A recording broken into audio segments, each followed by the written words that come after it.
Welcome to our channel. आज हम करेंगे जमात प्री 9 सबक नसू और सलीम की गुफ्तगू का क्लास खुलासा। अब हम करेंगे सबक नसू और सलीम की गुफ्तगू का खुलासा। ठीक है।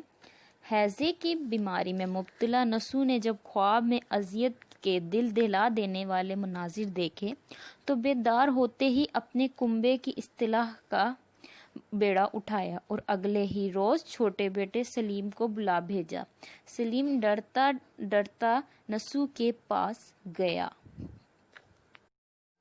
नसू ने पूछा कि तुम अपने छोटे भाई के साथ मदरसे क्यों नहीं जाते? सलीम ने जवाब दिया कि भाई सुबह सवेरे इम्तिहान की तैयारी के सिलसिले में एक हम जमात के यहाँ चला जाता है।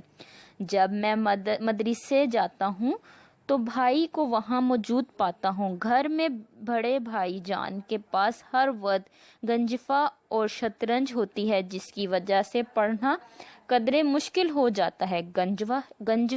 गंजफा से मुराद ताश है और शतरंज एक खेल है जिसमें मोहरे होते हैं, वजीर होते हैं। इस किस्म के खेल का नाम है और ये बहुत ही मुश्किल सा एक खेल है।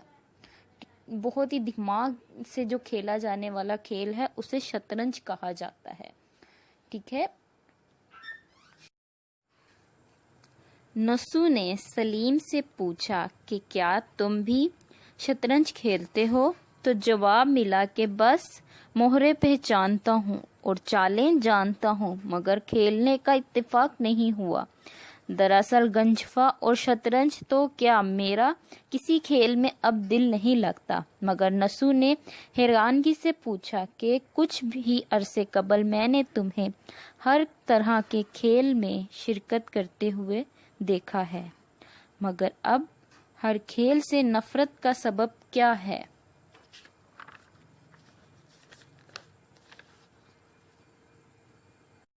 सलीम जवाब देता है कि अब्बा जान, आपने मोहल्ले में 4 लड़के देखे होंगे। वो निहायत ही शरीफ हैं। कोई बड़ा मिल जाए तो सलाम करते हैं, ना लड़ते हैं, ना ही गालम गलोच करते हैं, ना झूठ बोलते हैं और ना ही किसी पर आवाज़ कसते हैं।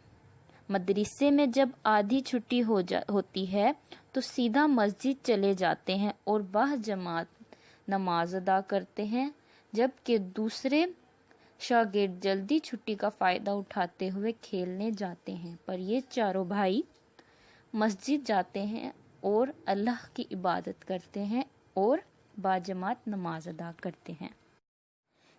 इनमें से मंजिला भाई लड़का मेरा हम जमात है। एक दिन मैं अपना मुआख्ता याद करने के लिए इनके घर गया। मुआख्ता से मुराद घर का काम होता है जो हमें सबक दिया जाता है। एक दिन मुझे मुआख्ता याद नहीं था। उस्ताद मोहतरम ने इस मंजिले लड़के की तरफ इशारा करके कहा कि कमबख्त इसी के पास जाकर अपना मुआख्ता याद कर लिया करो। मैंने उससे पूछा, याद करवा दिया करोगे? कहा, बसरो चशम सराखों पर। मैं उसके घर फिर सबक याद करने के लिए जाता। वहाँ एक बूढ़ी औरत नमाज पढ़ रही थी। मैं सीधा दलान में चला गया। वो बूढ़ी औरत, जिनको वो सब हजरत भी कहते थे, नमाज से फारिग हुई तो मुझसे कहा कि बेटा, अगरचा तुमने मुझे सलाम नहीं किया, मगर मेरा फर्ज है कि मैं तुम्हें दुआ दूं। इन्होंने मुझे मिठाई भी खिलाई और मैं मुद्दतों इनके घर जाता रहा। वो मुझसे बहुत अंस रखती थी और हर वक्त अच्छी अच्छी नसीहतें किया करती थी। इस वक्त से मेरा दिल खेल की बातों में उकता गया। ये था हमारा नसू और सलीम की गुफ्तगू का खुलासा। आप इसे अच्छे से ज़हन नशीन करें और अपनी कॉपियों पे लिखें। आपको हमारी वीडियो पसंद आई हो, इसको सब्सक्राइब करें और लाइक करना ना भूलिएगा। Thank you. अल्लाह हाफिज़।